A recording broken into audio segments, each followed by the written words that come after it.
The Bengwenyama decision of the Constitutional Court of South Africa is very important for numerous aspects, but two of the most important aspects are consultations with communities, both in regard to the general duty to consult with interested and affected parties, which would obviously include a community where a community resides on the land or owns the land.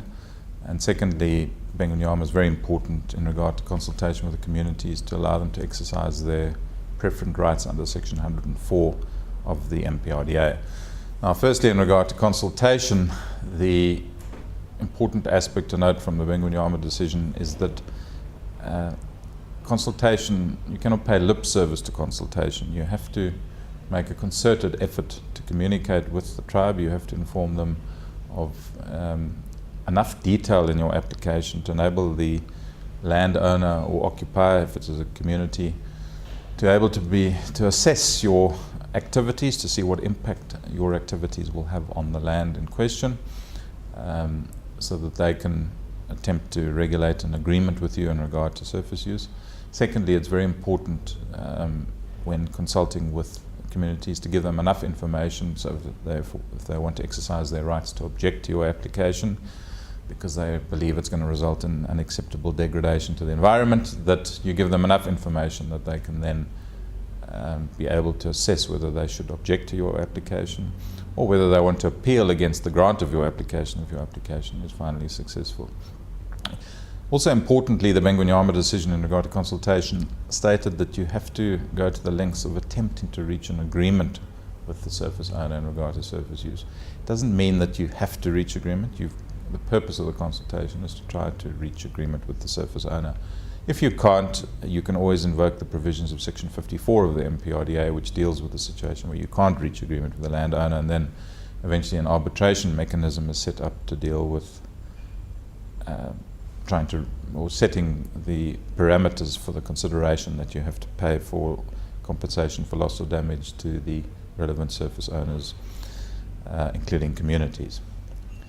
So the Bengwenyama decision basically set the ground rules for what consultation requires and what the purpose of consultation is.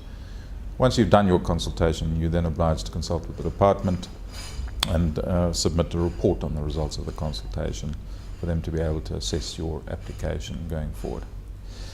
The second aspect of Bengwenyama, which is very important, as I stated, is Section 104 of the MPRDA. That is really a preferent right given to a community on land registered in the community or about to be registered. So if you are applying for a prospecting right or mining right on a particular piece of land, you have to consult with the community, and you have to consult not only from the point of view of consultation as an interested and affected party, but also for them to be able to decide whether they're going to exercise their rights under Section 104 of the MPRDA to apply for a competing right.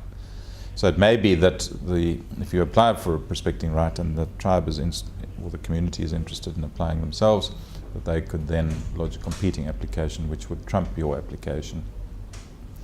And if you don't do so, the tribe could potentially set aside the grant of your right if you don't allow them the right to exercise their Section 104 preferent rights. The importance there was that Platreef went and got an interdict against the community, and the community was cited as the respondent, and they got an interdict because they weren't able to access their land to conduct their prospecting, even though they had a prospecting right.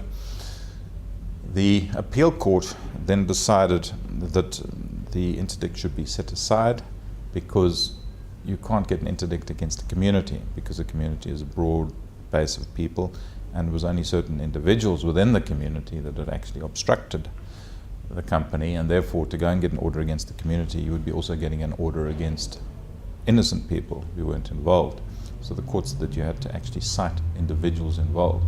This has major implications for companies that want to go and get interdicts. They can't now go and get a general interdict against the community. They have to then try and isolate out the individuals who are involved and try and cite them as the defendants. So obviously you can't get every individual involved, but you try and isolate the leaders at least to cite them in the interdict that you're bringing. So that, I believe, are the implications of the recent Platreef decision.